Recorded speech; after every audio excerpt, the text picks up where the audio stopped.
നേരിട്ടുണ്ട്. ഉത്തരേതാത്മനാത്മാനം നാത്മനാവസാദേത് ആത്മൈവഹ ആത്മനോ ബന്ധു ആത്മൈവരിപുരാത്മനാഹ എന്ന് പറയുമ്പോൾ നീയാണ് നിന്നിലേക്കാണ്. സാറിപ്പോൾ പറഞ്ഞ നാസ്തികതയുണ്ടല്ലോ, നമ്മളിൽ വിശ്വസിക്കുക. ഒരു മരത്തിൻ്റെ മുകളിലിരിക്കുന്ന ഒരു കിളി അതിൻ്റെ കൊമ്പിങ്ങനെ ഒടിയാൻ പോകുമ്പോഴും അതിന് യാതൊരുവിധ ഭയവുമില്ല. കാറ്റ് വരുന്നു, മഴ വരുന്നു, അത് ഭയക്കുന്നില്ല. കാരണം അത് വിശ്വസിക്കുന്ന അതിൻ്റെ ചിറകുകളിലാണ്. അതാണ് നാസ്തികത. കാര്യം ഇനി കമ്പൊടിഞ്ഞില്ലെങ്കിൽ ബോണസ്, കാറ്റ് വന്നില്ലെങ്കിൽ ബോണസ്, മഴ വന്നില്ലെങ്കിൽ ബോണസ്. ഉത്തരേതാത്മനാത്മാനം, ഇതാണ് അടിസ്ഥാനപരമായ ഒരു ഭൗതികവാദമാണ്, നാസ്തികവാദമാണ് ശരിക്കും ഗീത മുന്നോട്ട് വെക്കുന്നത്. പ്രതികരണം. ആത്മനാത്മാൻ എന്ന് പറയുന്നിടത്ത് ആത്മാവ് എന്താണെന്ന് അറിയാതെയാണ് ഈ സെൽഫ്. ഞാൻ അവിടെ സെൽഫായിട്ട് എടുക്കും. അല്ല, ആത്മാവ് എന്ന വാക്ക് ഗീതയിൽ ഉപയോഗിക്കുന്നത് 2-3 അർത്ഥം, 3-4 അർത്ഥം. ഓക്കെ, അതിൽ ഏതർത്ഥം താങ്കൾ എടുത്തത്?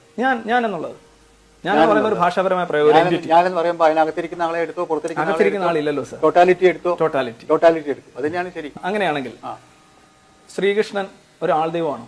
അല്ല. അവജാനന്ദമാമൂട? അല്ല അല്ല അല്ല അല്ല അല്ല അത് മാം പറയുന്നത് ഈ ആളെ അല്ല, അതിനകത്തിരിക്കുന്ന ആത്യന്തികമായ സത്യത്തെയാണ്. താങ്കൾ അതില്ലാതെ താങ്കൾ വിശ്വസിക്കുന്നല്ലോ, ഉറപ്പല്ല? എനിക്ക് വിശ്വാസങ്ങളില്ല. പിന്നെന്താ ഉള്ളത്? മനസ്സിലാക്കലാണ്. താങ്കൾ അതില്ലാതെ താങ്കൾ മനസ്സിലാക്കുന്നു. വിശ്വാസം എന്ന് പറയുന്ന ഒരു പരിമിതിയാണ്. ശ്രീകൃഷ്ണൻ മാം എന്ന് പറയുമ്പോൾ ആ ആളെ അല്ല ഉദ്ദേശിക്കുന്നത് എന്ന് ഞാൻ മനസ്സിലാക്കുന്നു. ഗീതയില് ശ്രീകൃഷ്ണൻ സാർ പറഞ്ഞു, എന്നെ ഒരു ആൾ ദൈവമായിട്ട് ഒരു മനുഷ്യനായി കാണുന്നവൻ വിഡ്ഢിയാണ്, അവൻ എന്നെ പരിഹസിക്കുന്നു എന്ന് ശ്രീകൃഷ്ണൻ പറയുന്നു. ഇന്നത്തെ ആൾ ദൈവങ്ങളെ കുറിച്ച് താങ്കളുടെ ഒരു ഷിഫ്റ്റ് ഞാൻ മനസ്സിലാക്കിയിടത്തോളം താങ്കൾ അതിനൊക്കെ അത്ര അനുകൂലമല്ലാത്തൊരു നിലപാട് പണ്ടുണ്ടായിരുന്നു. പിന്നെ ഞാൻ ഈ കാണുന്ന ഞാൻ ദൈവമാണ് എന്ന് ഞാൻ പറയുന്ന നിമിഷത്തിൽ ഞാനൊരു മണ്ടനാണെന്നാണ് താങ്കൾ മനസ്സിലാക്കിയാൽ മതി. എന്തുകൊണ്ട്? ഞാൻ അങ്ങനെയല്ല എന്നുള്ളതുകൊണ്ട്. താങ്കൾ എന്ന് പറയുന്നത് താങ്കളുടെ തിയറിയിൽ തന്നെ ഏറ്റവും ഉത്കൃഷ്ടമായത് എന്തോ, ഏറ്റവും യാഥാർത്ഥ്യമായത് എന്തോ, അതാണ് താങ്കൾ. അത് എന്നിൽ അകത്തിരിക്കുന്ന എന്റെ ആത്മാവ് എന്ന് പറയുന്ന ശക്തി വിശേഷമാണ്. ഈ ഭൗതികമായ എന്റെ ശരീരം കൊണ്ട് അല്ലെങ്കിൽ എന്റെ മറ്റു തരത്തിലുള്ള ഭൗതികമായ പ്രവർത്തനം കൊണ്ട് ഈ ലോകത്തെ എന്തെങ്കിലും മാറ്റം വരുത്താൻ എനിക്ക് കഴിയും, ആത്യന്തികമായിട്ട് ഈ ഭൗതികമായ അർത്ഥത്തിലല്ലാതെ എന്ന് ഞാൻ പറഞ്ഞു തുടങ്ങുമ്പോൾ ഈശ്വര ശക്തി എന്ന് പറയുന്ന പ്രഭാവം എന്നിലുണ്ട്. അത് ഞാൻ കൈകാര്യം ചെയ്യും, ഞാൻ കച്ചവടം ചെയ്യുമെന്ന് പറയുമ്പോൾ സർ, ഈശ്വര ശക്തി താങ്കളിലും താങ്കളുടെ ശക്തി ഈശ്വരനിലും വരണ്ടേ? താങ്കളുടെ അദ്വൈതം അനുസരിച്ച് തീർച്ചയായിട്ടും ഞാൻ ആ ശക്തിയാണെന്ന് ഞാൻ തിരിച്ചറിയുമ്പോൾ ഞാൻ ആ ശക്തിയായി മാറും. തിരിച്ചറിയുന്നില്ല, താങ്കളെ തിരിച്ചറിയുന്നില്ല എന്നുള്ളതുകൊണ്ട് മാത്രമേ വ്യത്യാസമുള്ളൂ. ഇല്ല സാർ, ഞാൻ പറയുന്നത് താങ്കളിൽ ഇരിക്കുന്ന ആത്യന്തികമായ ബ്രഹ്മശക്തി വിശേഷത്തെ താങ്കൾ തിരിച്ചറിയുന്നില്ല. ഞാൻ ചോദിക്കട്ടെ സാർ, സാറിന്റെ സഞ്ചരിക്കുന്ന ഒരു കാറിൽ ഒരാളൊരു ബോംബ് വെച്ചിട്ട് പോവാ, സാർ ഓടിച്ചു പോകണം, അറിയുന്നില്ല. പക്ഷെ ആ ബോംബ് താങ്കൾക്ക് വേണ്ടി പ്രവർത്തിക്കും. തീർച്ചയായിട്ടും അല്ലേ? എന്നിൽ ഒരു ശക്തി ഉണ്ട് എന്ന് താങ്കൾ പറയും. അത് ഒരു ശക്തിയോ അതിന്റെ പുറകിലൊരു ശക്തിയോ എന്ത് ശക്തി ആയിക്കോട്ടെ, യഥാർത്ഥത്തിൽ എന്നിൽ ഉണ്ടെങ്കിൽ എനിക്ക് തിരിച്ചറിയേണ്ട കാര്യമില്ലല്ലോ. ഒരു ദിവസം അത് പൊട്ടും. ആയിക്കോട്ടെ, ഉറപ്പാണ്. ആയിക്കോട്ടെ, സംശയിക്കേണ്ട. ആയിക്കോട്ടെ, താങ്കൾ തിരിച്ചറിയും. അപ്പൊ എനിക്ക് ഇങ്ങനെ ഒരു ശക്തി ഉണ്ടെങ്കിൽ എനിക്ക് തിരിച്ചറിയേണ്ട കാര്യമില്ലല്ലോ. ഉണ്ടല്ലോ. It will work for me. No, it will not work for you unless you know it is. Sir പറഞ്ഞപ്പോ പൊട്ടുവന്ന്. ഈ കഴുതയുടെ പുറത്ത് ഒരുപാട് സ്വർണ്ണം ഇരിപ്പുണ്ടെങ്കിൽ കഴുതയ്ക്ക് പ്രയോജനമുണ്ടോ? അല്ല, സ്വർണ്ണം മനുഷ്യർക്കല്ലേ പ്രയോജനമുള്ളൂ? കഴുതയ്ക്കും പ്രയോജനമുണ്ട്. അത് രണ്ടും മനുഷ്യൻ കഴുതയായി മാറുമല്ലോ പലപ്പോഴും. സാറേ, കഴുതയിൽ മനുഷ്യ ഗുണങ്ങൾ കൊടുക്കുമ്പോഴേ സ്വർണ്ണം അതിന് പ്രയോജനപ്പെടുന്നുള്ളൂ. സ്വന്തം ചുമലിരിക്കുന്ന ഏറ്റവും വലിയ സമ്പത്ത് തിരിച്ചറിയാൻ കഴിയാത്ത ഏത് മനുഷ്യനും കഴുതയാണല്ലോ. ആർക്കാണ് സമ്പത്ത്? കഴുതയ്ക്ക് അത് സമ്പത്തല്ലല്ലോ. അല്ല, ഞാൻ പറയുന്നത് കഴുത അനാളജിയാണ്.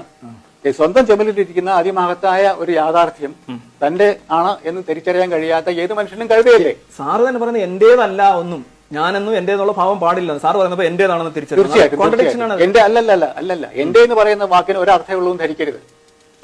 ഒരർത്ഥങ്ങളുണ്ട്. ഈ ആത്മാവ് എന്ന് പറഞ്ഞ പോലെ, ആത്മാനം എന്ന് പറഞ്ഞ പോലെ അർത്ഥം ഒരുപാട് അർത്ഥങ്ങളുള്ള വാക്കാണ് ഈ എന്റെ നിന്റെ എന്നൊക്കെ പറയുന്നത്. ഓക്കെ സാർ, ആത്മാവ് കൊല്ലുന്നില്ല, കൊല്ലപ്പെടുന്നില്ല എന്നാണ് കൃഷ്ണൻ പിന്നെ ഒരു മരണയന്ത്രം കണക്കാഞ്ഞടിക്കാനായിട്ട് അർജുനോട് ആവശ്യപ്പെടുന്നത്. അപ്പോൾ അവിടെ ആരെയും കൊല്ലുന്നില്ല, ആത്മാവ് കൊല്ലുന്നില്ല, കൊല്ലപ്പെടുന്നില്ല. പക്ഷെ കൃഷ്ണൻ ഏതാണ്ട് 10,000-കണക്കിന് ആൾക്കാരെ, കംസനെ സ്വന്തം അമ്മാവനെ കൊന്നിട്ടുണ്ട്. കൃഷ്ണൻ എന്ന മഹാഭാരതത്തിലെ കഥാപാത്രം എന്തു ചെയ്യുന്നു എന്ന വ്യാഖ്യാനം വെച്ചിട്ട് കൃഷ്ണൻ എന്ന് പറയുന്ന ഈ പരമമായ ഉപദേശകൻ നടത്തുന്ന പ്രസ്താവങ്ങളെ വിലയിരുത്തരുത്. ഓ, ഐശ്വര്യ. ധർമ്മയുദ്ധമാണോ കുരുക്ഷേത്രം? ആരെങ്കിലും കൊല്ലാൻ കൃഷ്ണൻ അർജുനോട് പറയുന്നില്ല.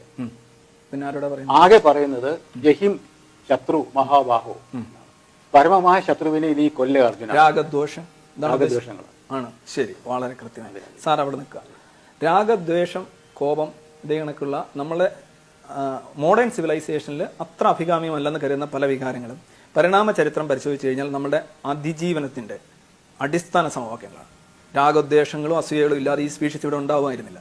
അതില്ലാതാക്കിക്കൊണ്ട് ഒരു മനുഷ്യൻ നിർഗുണനാകണം. രാഗദ്വേഷങ്ങളും വിദ്വേഷങ്ങളും കാമക്രോധങ്ങളും തുടരുന്നിടത്തോളം കാലം അതാണ് മനുഷ്യൻ. ഈ മനുഷ്യൻ എന്ന് പറയുന്ന നമ്മള്, നമ്മുടെ ഈ സമൂഹം ഇതുപോലെ അധപ്പതിച്ചിരിക്കുകയും ചെയ്യും. ഒരു സംശയവും വേണ്ട. പതനം എന്ന് പറയുന്ന സാധനം ഉദ്ദേശിക്കുന്നത് എനിക്ക് എന്താണ് വേണ്ടത് എന്നും ഞാൻ ആരാണെന്നും എന്റെ ഉള്ളിലുള്ള എന്റെ ശത്രു ആരാണെന്നും തിരിച്ചറിയാൻ എനിക്ക് കഴിയാത്തിടത്തോളം കാലം ലോകം ഇങ്ങനെ പ്രശ്നാത്മകമായി ആയുധ പരിപൂർണമായി ദുരവസ്ഥയായി മാറിക്കൊണ്ടിരിക്കും. സാർ തന്നെ പുസ്തകത്തിൽ എഴുതിയിരിക്കുന്നത്, ഗീതാദർശനത്തിൽ എഴുതിയിരിക്കുന്നത്, ഒരു ആമ അതിന്റെ കൈകാലുകൾ അകത്തേക്ക് വലിക്കുന്നത് പോലെ ഈ യോഗി അതിന്റെ സെൻസുകളെ അകത്തേക്ക് വലിക്കുന്നത്. എത്ര എത്ര തെറ്റായ ഒരു ഉപമയാണെന്ന് നോക്കൂ. സാധാരണ ഇതിൽ ഒരു ആമ അതിന്റെ കൈകാലുകൾ പിന്നിലോട്ട് വലിക്കുന്നത് പ്രതിരോധത്തിന്റെ ഭാഗമായിട്ട് നാച്ചുറൽ ഇൻസ്റ്റിങ് ആണ്. ഇവിടെ നിങ്ങളുടെ സെൻസസ് എന്ന് പറയുന്നത് നിങ്ങളുടെ തലച്ചോറ് തന്നെയാണ്, മസ്തിഷ്കം തന്നെയാണ്. മസ്തിഷ്കത്തെ പിൻവലിക്കുക എന്ന് പറയുന്നത് അങ്ങനെയല്ല. സെൻസസ് എന്ന് പറയുന്നത് മസ്തിഷ്കമല്ല. പിന്നെ സെൻസ് എന്ന് പറയുന്നത് നമ്മുടെ ഓർഗൻസ് ആണ്. കർമ്മ ഇന്ദ്രിയങ്ങളും ജ്ഞാന ഇന്ദ്രിയങ്ങളുമാണ്. മൂക്ക്, കണ്ണ്, മൂക്ക്, ചെവി തുടങ്ങിയ വെന്റിലേഷൻ. അല്ല നമ്മൾ പ്രപഞ്ചവുമായി നമ്മൾ സംവദിക്കുന്നത് നമ്മുടെ ഇന്ദ്രിയങ്ങളിൽ കൂടെയാണ്. കണ്ണുള്ളതുകൊണ്ടാണ് കാണുന്നത്. പ്രപഞ്ചവുമായി സംവദിക്കുന്ന ഇന്ദ്രിയങ്ങളിൽ കൂടെ പ്രപഞ്ചത്തിൻ്റെതായ ടെംപ്റ്റേഷൻസ് വരുമ്പോൾ അതിനെ നമ്മുടെ കാമക്രോധങ്ങളുടെ വർദ്ധകങ്ങളായി മാറാതെ നമ്മൾ ചെറുക്കണം എന്നാണ് ഈ വാക്യം കൊണ്ട് ഉദ്ദേശിക്കുന്നത്. ഇന്ദ്രിയങ്ങളെ കൊല്ലാനല്ല, ഇന്ദ്രിയങ്ങളെ നിയന്ത്രിക്കാനാണ് പറയുന്നത്. നിഗ്രഹം എന്ന് പറഞ്ഞാൽ എന്താ സാർ? നിഗ്രഹം എന്ന് പറഞ്ഞാൽ നിയന്ത്രണം എന്നാണ് അർത്ഥം. സംസ്കൃതം പഠിക്കണം. നിഗ്രഹം എന്ന് പറഞ്ഞാൽ നിയന്ത്രണം എന്നാണ്.